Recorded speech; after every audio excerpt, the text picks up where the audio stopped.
tous, bienvenue à l'épée judiciaire TV. Je suis Madame Sanyo Evaël. Aujourd'hui, nous sommes en compagnie du prophète oint de l'Éternel, le Cohen Hanazim Nezeria, pour vous entretenir sur un sujet très important. Notre sujet du jour est le salut par la mort du Christ ou par la réception du message de Dieu.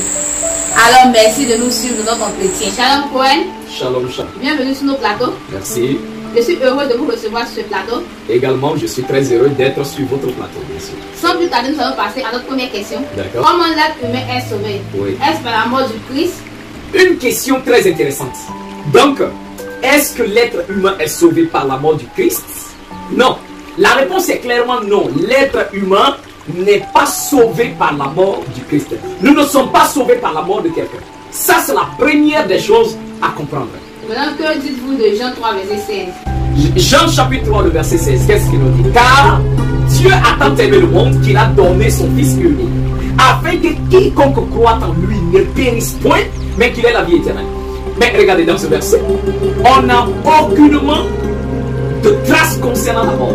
Le verset dit que Dieu nous a aimés. Il nous a donné son Fils. Mais le verset ne nous dit pas qu'il a donné son Fils afin qu'on le tue, afin qu'on le sacrifie. Je prendrai un exemple. Un jeune homme qui veut se marier, il va vers les parents de la fille. Donc les parents de la fille consentent bien sûr à lui donner bien sûr leur enfant.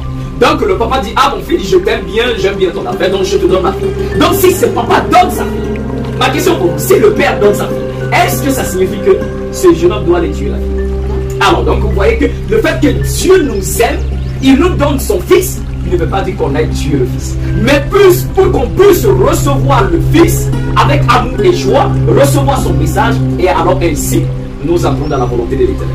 Voilà pourquoi dans le livre de Jean, le chapitre 8, le Christ dit aux pharisiens à partir du verset 40, il dit, vous voulez me faire mourir, moi qui ai entendu les paroles de l'Éternel que je vous ai annoncées. Et le Christ dit, Dieu n'est pas votre Père.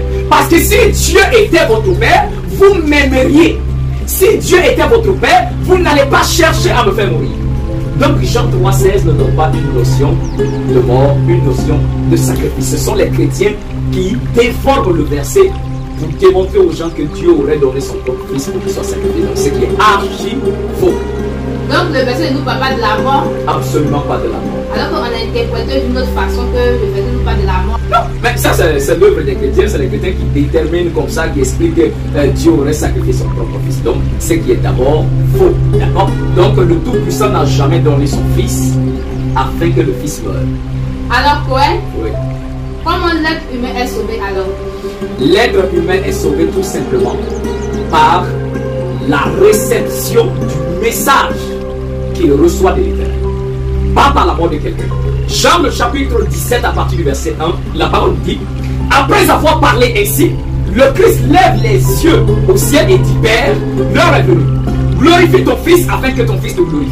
Selon que tu lui as donné pouvoir sur toute chair, afin qu'il accorde la vie éternelle à ceux-là que tu as donné. Le verset 3 dit, or la vie éternelle consiste à te connaître toi, le seul véritable Dieu, et celui que tu as envoyé, Yahushua HaMashiach. Donc, on va dans ce verset, le Christ détermine que le salut pour un homme est que toi et moi, ainsi que nos auditeurs, nous arrivions à connaître le Père, ainsi qu'à connaître l'identité et recevoir bien sûr ce messager, ce prophète qui est venu en son nom. Donc, si nous arrivions à connaître le Père et le Fils, alors nous avons la vie éternelle. Donc personne ne doit mourir dans ce contexte. La preuve en est que on ne peut pas allumer le feu dans l'eau. Donc on ne peut pas recevoir la vie de la mort. Donc l'Éternel est clair sur ce point-là. Alors c'est par la foi et la réception du message de Dieu que nous sommes sauvés. Voilà pourquoi chaque prophète, dans chaque génération, l'Éternel donne un message à un prophète et le prophète apporte ce message de la part de l'Éternel vers le peuple. Et quand le peuple accepte le message de l'Éternel et s'y applique, alors dans ce contexte-là, ils sont sauvés. Mais tous ceux qui n'acceptent pas ce message sont perdus. Alors, voici la réalité du passage de Jean 17, le verset 3, dit la vie éternelle consiste à connaître l'Éternel et à connaître l'identité de son prophète qu'il envoie. Donc c'est ça la vie éternelle, mais pas par la mort de quelqu'un. Voilà, absolument, tout est clair. Alors Cohen, est-ce que Dieu aurait sacrifié son Fils pour le salut et le pardon des hommes? Cette question est vraiment ridicule quand souvent j'entends ça dans la bouche des chrétiens, que Dieu aurait sacrifié son propre fils pour le salut et pour le pardon des gens. Ça c'est absolument faux. Et c'est tellement ridicule qu'on puisse dire qu'un père arrive à sacrifier son propre fils pour le salut de ses autres filles. Je prends un exemple. Si vous avez 5 enfants, même si vous êtes dans la galère, comment est-ce que vous pourrez prendre votre fils aîné, aller faire un médicament d'argent pour pouvoir assurer l'avenir des autres? Est-ce que vous, en tant qu'une mère, vous pouvez faire ça? Alors comment se fait-il que Dieu peut sacrifier son propre fils? Non. Donc, le Seigneur n'a pas besoin de sacrifier quelqu'un pour pardonner les péchés des hommes. Le Seigneur a déterminé dans les Écritures comment nous recevons le pardon des péchés. Donc cela est très clair. Donc nous allons prendre ensemble un passage dans le livre d'Ézéchiel. Ézéchiel, le chapitre 18, à partir du verset 20 et 22. Voilà ce que la parole dit. L'âme qui pêche, c'est celle qui mourra. Le fils ne portera pas l'iniquité de son père, et le père ne portera pas l'iniquité de son fils. La justice du juste sera sur lui, et la méchanceté du méchant sera sur lui. Donc ça c'est déjà interprété. Donc personne ne prend le péché de son prochain. Personne ne peut prendre le péché de son prochain. L'Éternel est clair. C'est quelle justice qui serait de punir un innocent à la place du coupable? L'Éternel dit dans les Écrits, et il dit, je ne tiendrai pas le coupable pour innocent. Donc le Seigneur dit, celui qui est juste, sa justice c'est pour lui. Celui qui est méchant, sa méchanceté c'est pour lui. L'âme qui pêche, c'est celle qui mourra. Donc le Christ n'a pas porté les péchés de qui que ce soit, et personne ne porte les péchés de son âme. Ça c'est quelque chose qu'il faut comprendre. Maintenant le verset continue à nous dire, le verset 21 d'Ézéchiel, le chapitre 18. La parole dit, si le méchant revient de tous les péchés qu'il a commis, s'il observe mes lois et pratique la droiture et la justice, il vivra. Il ne mourra pas, il vivra. Et le verset 22 dit, toutes les transgressions qu'il a commises seront oubliées. Il vivra à cause de la justice qu'il a pratiquée. Donc, voyez dans le verset, le Seigneur n'a pas besoin que quelqu'un meure. Le Seigneur n'a pas besoin que quelqu'un soit sacrifié pour pardonner les humains. Le Seigneur dit, une fois que celui qui est le pécheur, le méchant, il s'assoit, il dit, ma vie n'est pas conforme à la parole de l'Éternel. Je regrette mes péchés, il faut que je change de vie. Et cette personne décide d'abandonner ses péchés, de revenir à l'Éternel, en le suppliant de lui pardonner ses péchés et qu'il lui-même stoppe tous les péchés qu'il commet et il commence à pratiquer les commandements de l'Éternel. L'Éternel dit, il ne mourra pas, il vivra, et tous les péchés qu'il avait commis, le Seigneur dit, ces péchés seront oubliés. Oubliés. Le Seigneur n'a pas dit, je vais garder ça quelque part jusqu'à ce que quelqu'un vienne porter ça. Non, il dit, ces péchés seront oubliés. Donc, vous voyez, le Seigneur n'a pas besoin que quelqu'un meure pour qu'on soit sauvé. Absolument pas. Donc le sang de Jésus que nous avons réclamé dans les églises, pour qu'il puisse nous laver pour pardonner nos péchés, ce sont les choses en vain alors. C'est ce que je venais de dire. Le sang du Christ ne peut absolument pas purifier quelqu'un. Le sang ne peut pas sauver quelqu'un. D'ailleurs, comment se fait-il que le sang peut sauver quelqu'un? Et un apôtre, l'un des disciples a posé la question au Christ, en disant que les pharisiens, les maîtres de la loi, ils disent que sans effusion de sang, il n'y a pas le pardon des péchés. Est-ce que l'offrande du sang peut véritablement pardonner les péchés? Et le Christ répond, l'offrande de sang, le sang animal, ni le sang humain, le sang des oiseaux ne peuvent enlever le péché de qui que ce soit. Le Christ dit, car comment la conscience de l'homme peut-elle être nettoyée par le sang? Le Christ dit, au contraire, tu vas augmenter ta condamnation, car tu viens de pécher. Tu es, au lieu de te repentir, demander pardon au Seigneur, tu as commis un péché. Et en voulant encore que ce péché soit pardonné, tu attrapes un être innocent et tu le tues. Donc tu ne fais qu'augmenter ton péché. Donc le sang du Christ, c'est absolument nul. Et d'ailleurs, ça sera un péché grave de réclamer le sang du Christ sur soi. Et je le dis haut et fort, tous ceux qui réclament que le sang du Christ pourrait les laver, les purifier de leurs péchés, ce sont des sorciers. Et ils iront tous dans les entrailles. Ça c'est clair et net. Voilà, donc voici la première des choses à comprendre. Le sang ne purifie pas quelqu'un.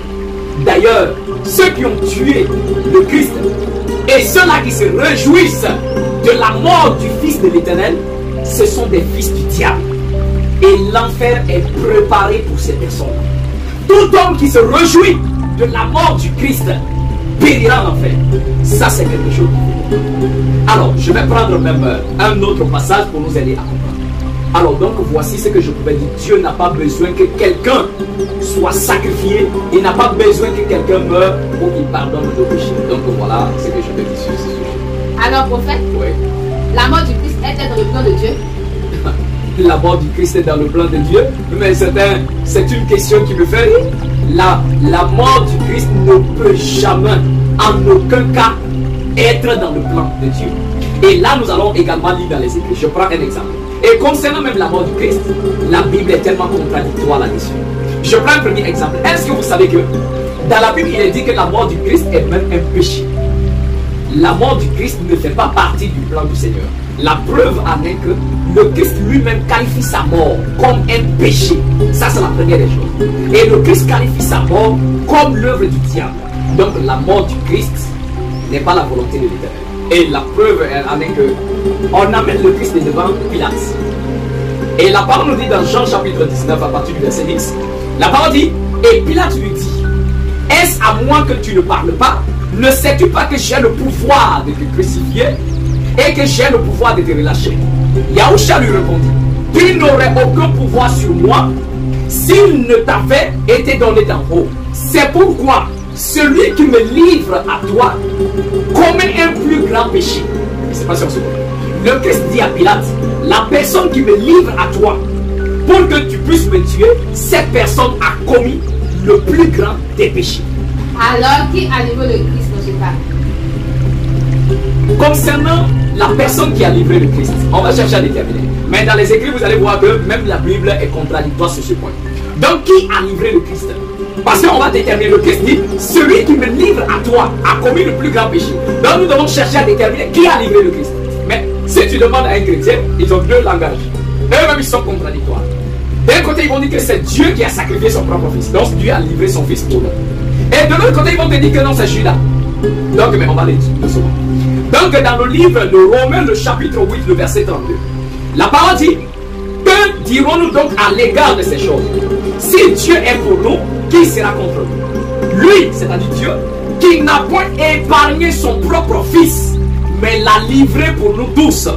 Comment ne nous donnera-t-il pas aussi toutes choses avec lui? Donc, le verset nous dit que c'est Dieu qui a livré son propre fils. Alors que le Christ dit, celui qui me livre a commis le plus grand péché. Donc dans ce contexte, Dieu aurait-il péché? Bon, le Dieu des chrétiens, oui. Mais moi, mon Dieu, non. Parce que si déjà, dans leur Bible falsifiée, le Christ dit, celui qui me livre a commis le plus grand péché. Et que cette même Bible vient déterminer que c'est Dieu qui a livré son fils. Donc nous voyons par là, dans ce premier contexte, que le Dieu de la Bible, le Dieu chrétien, a commis le péché en livrant son propre fils. Donc ici, le fils et le père sont en opposition. Deuxièmement, nous voyons encore dans la Bible que c'est Satan, par l'intermédiaire de Judas Iscariote, qui a livré le Christ. Jean le chapitre 13, le verset 2 nous dit, pendant le souper, lorsque le diable avait inspiré au cœur de Judas Iscariote, fils de Simon, le dessein de le livrer. Donc dans le verset, la parole nous dit que c'est Satan qui a poussé Judas. C'est Satan qui a mis le projet dans le cœur de Judas d'aller livrer le Christ. Alors dans ce verset, c'est Satan et Judas qui ont livré le Christ. Alors que dans Romains 8 et 32, on nous dit que c'est Dieu qui a livré son fils. Alors moi la question que je me pose, est-ce que le Dieu chrétien, le Dieu biblique, est-il Satan? Ou est-ce que le Dieu biblique travaille avec Satan? Parce que la question qu'on se pose, Romains 8 et 32, que c'est Dieu qui a livré son fils. Jean 13, Dieu nous dit que c'est Satan qui a poussé Judas à livrer le Christ. Donc dans ce contexte-là, on revient à cette conclusion que Dieu est Satan et Satan est Dieu. Très clair. Alors là, voilà pourquoi je ne peux pas croire à cette baliverne biblique-là. Donc, Dieu n'a pas, le tout-puissant créateur, en tout cas mon Dieu, ne peut pas commettre un péché et il n'a pas livré son propre fils. Ça, c'est la première des choses. Alors, prophète, oui. Si Dieu n'a pas livré son fils, c'est que la mort du Christ est l'œuvre du diable alors. Mais exactement. Parce que je vais me prendre un premier passage. Donc, le passage de Jean 13, le verset 2 nous dit que c'est Satan qui a inspiré Judas d'aller livrer le Christ. Voilà pourquoi le Christ avait maudit Judas. Hein, le Christ a maudit Judas en disant, le Fils de l'homme s'en va selon ce qui est écrit. Mais maudit soit la personne, malheur à la personne par qui le Fils de l'homme est livré. Mais allons voir dans Jean le chapitre 8, le verset 40. Alors qu'est-ce que la parole nous dit? Le Christ est face aux pharisiens. Donc il dit aux pharisiens, maintenant vous cherchez à me faire mourir. Moi qui vous ai dit la vérité que j'ai entendue de Dieu, cela Abraham ne l'a point fait. Vous faites les œuvres de votre père. Et lui dit, nous ne sommes pas des enfants illégitimes. Nous avons un seul père, Dieu. Le Christ répond, si Dieu était votre père, vous m'aimeriez. Car c'est de Dieu que je suis sorti et c'est de sa part que je suis venu. Le verset 44, le Christ dit, vous avez pour père le diable. Car vous voulez accomplir les désirs de votre père le diable. Donc ma question pour vous, qu'est-ce que les pharisiens voulaient faire contre le Christ? Ils voulaient l'assassiner. Donc ils voulaient le tuer. Donc le Christ dit aux pharisiens, le fait que vous voulez me faire mourir, c'est l'œuvre de votre père le diable. Donc le Christ détermine très clairement que sa mort est l'œuvre de Satan, est l'œuvre du diable. Et c'est dommage que les chrétiens prennent la mort du Christ comme si c'était l'œuvre de l'Éternel. Ça, c'est une absurdité. Et il faut même comprendre que la mort du Christ est une folie pour les humains, est une folie de la part des hommes. Alors, prophète, Oui. quel était le plan de Dieu pour le salut des hommes alors? Le plan de l'Éternel pour le salut des hommes, c'est tout simplement recevoir le prophète qui mandate dans une génération et recevoir le message qu'il donne bien sûr à ce prophète. Donc premièrement dans le livre, si nous lisons dans le livre de 1 Corinthiens le chapitre 2. 1 Corinthiens le chapitre 2 le verset 6 nous dit, l'apôtre Paul dit, cependant c'est une sagesse que nous prêchons.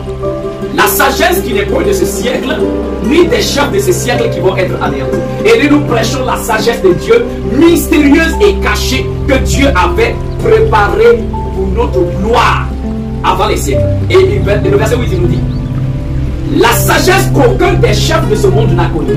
Car s'il l'avait connue, il n'aurait pas tué le Seigneur de gloire. Donc le verset nous précise que c'est parce que les chefs de ce monde ont raté le plan du Seigneur, ont raté la vision de l'Éternel, n'ont pas compris la sagesse et le plan du Seigneur. Alors c'est à cause de cela qu'ils ont tué le Christ. Car s'ils avaient compris le plan, ils n'auraient pas tué le Seigneur de gloire. Dans le plan de l'Éternel, il révèle un message dans une génération par l'intermédiaire d'un prophète, et lui son désir est que nous allions à recevoir ce prophète. Voilà pourquoi le Christ disait, celui qui me reçoit non seulement moi et mon Père qui m'a envoyé. Donc recevoir les prophètes mandatés de la part de l'Éternel et recevoir le message, voilà la volonté de l'Éternel. Donc voici le plan du salut de l'Éternel. Alors prophète, Oui. quel est le message que vous pouvez donner à tous ceux qui nous regardent?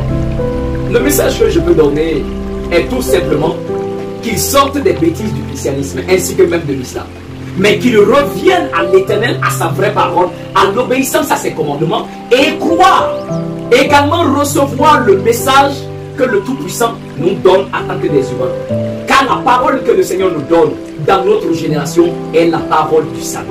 Donc c'est tout simplement là la réalité. Mais toutes ces religions inventées par l'Occident ainsi que par les Arabes, alors ça c'est de l'absurdité. Mais notamment cette religion du christianisme basée sur le sacrifice humain, c'est vraiment du satanisme. Alors tous ceux-là qui nous regardent, s'ils veulent être sauvés, alors c'est qu'ils reviennent à l'Éternel, croire à ces messagers, à la parole qu'ils révèlent, non seulement dans notre génération, et aussi à suivre les enseignements des prophètes qui nous ont précédés. Donc voici ce que je pouvais dire concernant notre sujet. Alors Cohen, Oui. nous sommes à la fin de notre entretien. D'accord. La même joie que nous avons reçu ici. Ok. Et nous vous disons shalom. Shalom. Alors maintenant, chers téléspectateurs, nous sommes à la fin de notre émission et nous vous donnons rendez-vous pour une prochaine fois. Et moi, je vous dis shalom.